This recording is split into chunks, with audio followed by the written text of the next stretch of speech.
네, 안녕하십니까. 부동산 전략가들의 신성민입니다. 네, 오늘 또 시청자 여러분들에게 또 새로운 소식이 있어가지고 빠르게 전달을 해드리고자 오늘 방송을 준비했는데요. 3월 19일이죠. 행정안전부에서 시행령을 발표를 했는데요. 자, 110 대책 때 이런 내용이 나왔었죠. 취득세, 이 소형주택이라든가 아니면 지방의 미분양주택을 구입했을 시에 취득세 산정 시 주택수에서 제외시켜주겠다라는 얘기가 나왔는데요. 그거에 대한 후속 대책으로 3월 19일, 엊그저께 바로 행정안전부에서 시행령 공포 발표를 얘기했는데요. 이 내용에 대해서 좀 자세히 알아보고자 오늘 방송을 준비하였고요. 방송을 시작하기에 앞서서 좋아요, 구독하기 꼭 눌러주시고 오늘 방송도 또 끝까지 시청해 주시기 바라겠습니다.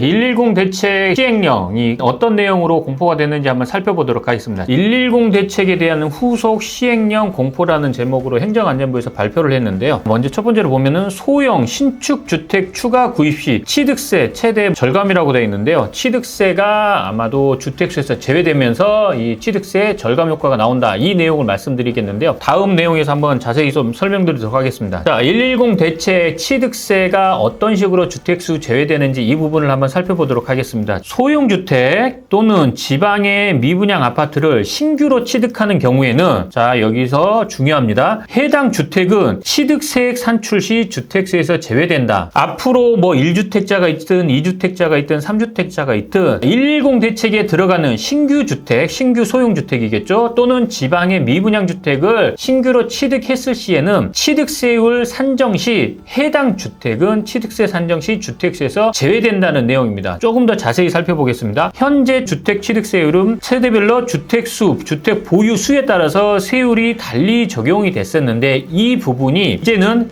해당 소형주택을 구입하는 경우에는 기존에 보유한 주택수를 기준으로 취득세율이 적용이 되므로 종전보다 취득세 부담이 완화된다라는 내용입니다. 무슨 말이냐면은 자, 기존에 내가 1주택자가 있고 110 대책에 들어가는 신규 소형주택을 취득했을 경우에는 자, 2주택자에 대한 취득세율이 적용이 되는 게 아니라 신규로 취득하는 주택 자체는 주택수 산정에서 제외되기 때문에 기존에 있는 1주택자에 대한 취득세율이 그대로 적용이 된다. 이렇게 보시면 되고 1주택자 같은 경우에는 뭐 보통 1%에서 3%, 2주택자도 비조정 대상 구역은 1에서 3%고 3주택자부터는 8%, 4주택자는 12% 이렇게 적용이 됐을 텐데 자, 1주택자, 2주택자 같은 경우에는 기존의 1주택, 2주택 비조정 대상 구역에서 1주택, 2주택자 같은 경우에는 1% 그대로 적용이 되기 때문에 3주택, 4주택, 5주택으로 넘어간다고 하더라도 110 대책에 들어가는 소형주택 또는 지방의 미분양 주택 같은 경우에는 주택수 산정에서 제외된다. 그래서 기존의 1%에서 3%만 그대로 적용이 된다. 이렇게 보시면 됩니다. 기존 주택 1주택이 있는 상황 또는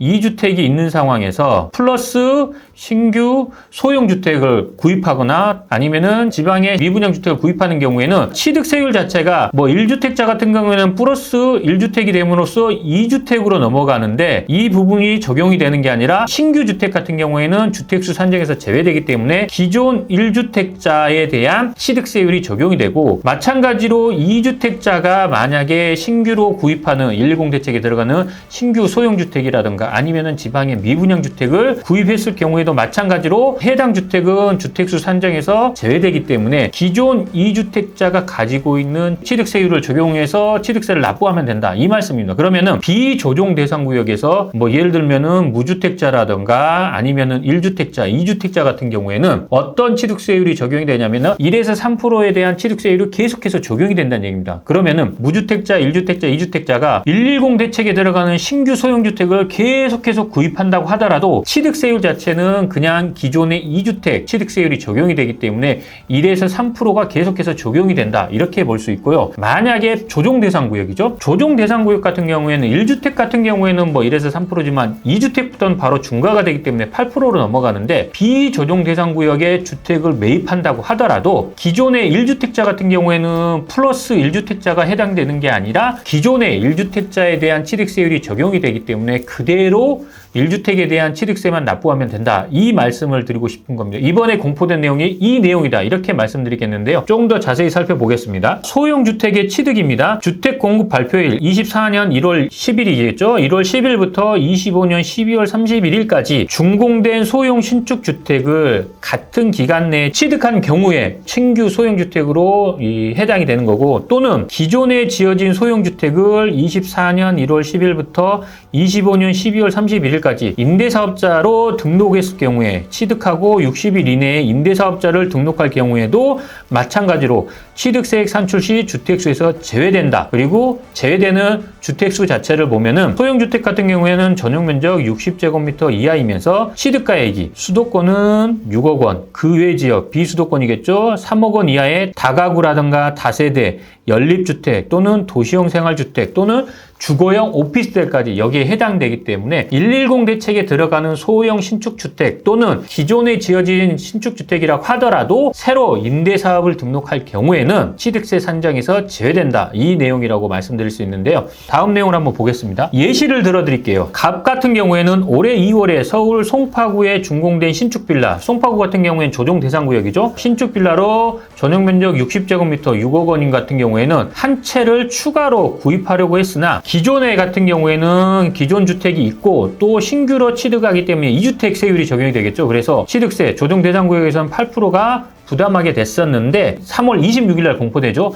이 3월 26일 날 공포된 시행령에 따르면은 이번에 이제 소형주택, 신축주택에 들어가기 때문에 주택수에서 제외되면서 조정대상구역이긴 하지만 기존의 1주택자이기 때문에 1%의 세율이 적용이 되기 때문에 취득세가 그만큼 감소된다라는 내용인데요. 조정대상구역에서 기존의 1주택이 있는 상황에서 조정대상구역에 있는 신축 소형주택을 구입할 경우에는 신축 소형주택 자체는 취득세 산정에서 주택수 산정에서 제외되기 때문에 기존의 1주택자에 대한 취득세 율이 그대로 적용이 된다. 이렇게 보시면 됩니다. 그래서 1주택에 대한 취득세율이 적용이 돼서 1%만 적용이 된 그러한 취득세만 납부하면 된다. 이 내용이라고 보시면 되고요. 지방 같은 경우에도 한번 보겠습니다. 지방 미분양 아파트를 취득할 경우에 마찬가지로 지방에 준공이 된 후 미분양된 아파트를 24년 1월 10일부터 25년 12월 31일까지 최초로 취득하는 경우 해당 미분양 아파트를 주택수 산정에서 제외한다. 아까 제가 앞서 말씀드린 소형 신축주택하고 똑같다고 보시면 됩니다. 그래서 적용 대상은 나와 있는데 지방의 미분양 아파트이면서 전용면적 85제곱미터 이하 그리고 취득가액이 6억 원 이하인 경우에만 해당이 된다라고 못을 박았는데 이거는 110 대책 때 나왔던 내용이니까 넘어가겠습니다. 예를 들어 드릴게요. 기존의 1주택자가 지방에 있는 신축 소형주택을 24년 5월에 매입을 하고 또 24년 8월 달에 1억짜리 아파트를 또 각각 최초로 취득하는 경우에 종종 같은 경우에는 지금 현재 기존 주택이 있고 24년 5월 달에 2주택 세율이 적용이 됐을 거고 마찬가지로 24년 8월에는 3주택 세율이 적용되면 8%였습니다. 그런데 이 부분이 3월 26일 공포된 새로운 시행령에 따르면은 이번 개정으로 인해서 신축 소형주택의 취득 시점별 동일하게 기존의 1주택만 있었기 때문에 1주택자의 세율이 적용이 된다. 이렇게 나와 있습니다. 그러면은 지방의 미분양 주택을 취득한다고 하더라도 내가 기존의 1주택자거나 또는 2주택자가 지방의 미분양 아파트를 뭐 1개를 취득을 하든 2개를 취득하든 3개를 취득하든 취득하게 된다고 하더라도 1주택 또는 2주택에 대한 취득세에 적용이 되기 때문에 1%에서 3% 또는 1%가 있겠죠. 1%만 적용이 돼서 계속해서 3주택, 4주택, 5주택으로 늘어난다고 하더라도 1%의 취득세율이 적용이 된다. 이 얘기입니다. 결국에는 110 대책 때 제가 저번 영상에도 한번 찍었었는데요. 이 시행령 자체가 어떻게 나오느냐에 따라 차이가 있다고 했는데 크게 변화는 없겠지만 변화한 부분이 있다면은 해당 주택은 앞으로 주택수 산정에서 제외되고 기존에 보유한 주택에 대한 취득세율이 그대로 적용이 된다고 보시면 됩니다. 그러면은 결국에는 110 대책의 승자는 누구냐면은 무주택자 또는 1주택자 비조정 대상 구역에서 2주택자까지는 제가 봤을 때는 취득세 또는 양도세 또는 종부세 이 부분에서 주택수에 산정에서 제외되기가 어떻게 보면 승자다 이렇게 볼 수 있습니다. 무슨 얘기냐면은 내가 취득세 산정에서 신축 24년 1월 10일부터 25년 12월 31일까지 취득하는 신축 소형주택 또는 임대사업자를 냈을 경우에 신축주택을 임대사업자를 냈을 경우에 주택수 산정에서 제외되고 취득세도 주택수 산정에서 제외 그리고 양도소득세도 주택수 산정에서 제외, 종부세도 주택수 산정에서 제외. 그러면은 기존의 1주택, 2주택 또는 무주택자 같은 경우에는 새로운 주택을 계속해서 구입한다고 하더라도 계속해서 2주택자 또는 1주택을 유지하기 때문에 결국에는 투자에 있어서는 굉장히 유리한 고지를 점한다, 이렇게 말씀드릴 수 있고, 반대로 3주택자 이상 또는 조정대상군 구역일 경우에는 2주택자 이상부터는 110 후속 대책의 시행령에 따르면은 그렇게 크게 메리트는 있지가 않다, 취득세율 적용했을 때는, 이렇게 말씀드릴 수 있습니다. 그래서 결국에 110 대책의 승자는 제가 저번 영상에서 말씀드렸고, 제가 개인적으로 상담하거나 세미나 때도 말씀드렸지만, 무주택자 또는 1주택자 또는 2주택자가 결국에는 110 대책의 승자다, 이렇게 말씀드릴 수 있습니다.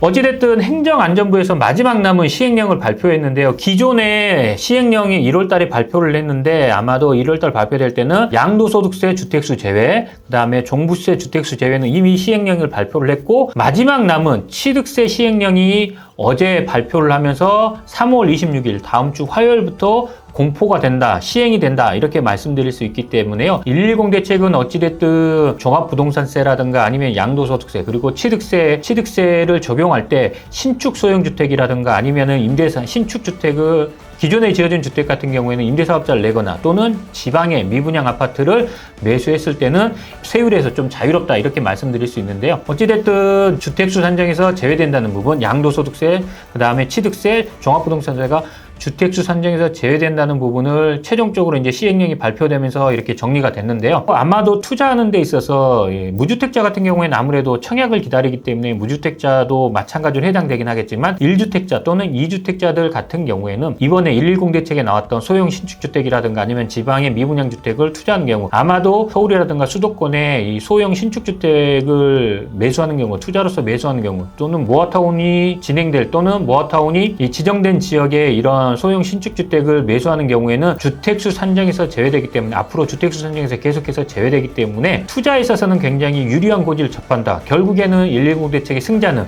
1주택자 또는 2주택자 아니면 무주택자가 110 대책의 승자다, 이렇게 말씀드릴 수 있습니다. 어찌됐든 110 대책에 따른 이 주택수 산정에서 제외되는 취득세, 종부세 그리고 양도소득세까지 시행령이 다 이제 공포가 됨으로써 앞으로 조금 투자시장, 특히나 이 서울에 또는 아니면 수도권의 소형 신축주택 같은 경우에는 조금은 활기를 띠지 않나 싶습니다. 그렇기 때문에 엊그저께 행정안전부에서 발표한 110 대책 후속 시행령이 어떤 식으로 나왔는지 이 부분에 대해서 좀 빠르게 설명을 드리고자 오늘 방송을 준비하였고요. 앞으로 투자에 있어서 무주택자 또는 1주택자, 2주택자 같은 경우에는 이런 110 대책에 들어가는 소형 신축주택을 조금 투자로서 활용을 한다면 굉장히 투자 수익 자체를 또는 투자 이익 자체를 많이 볼 수 있기 때문에 이 부분을 좀 잘 활용하셨으면 좋겠고, 어찌됐든 오늘 방송도 도움이 되셨다면 좋아요, 구독하기 꼭 눌러주시고, 다음에도 정부 정책이라든가 아니면 시행령이라든가 이런 도움이 될 만한 뉴스가 나온다면 빠르게 전달해 드리도록 하겠습니다. 감사합니다.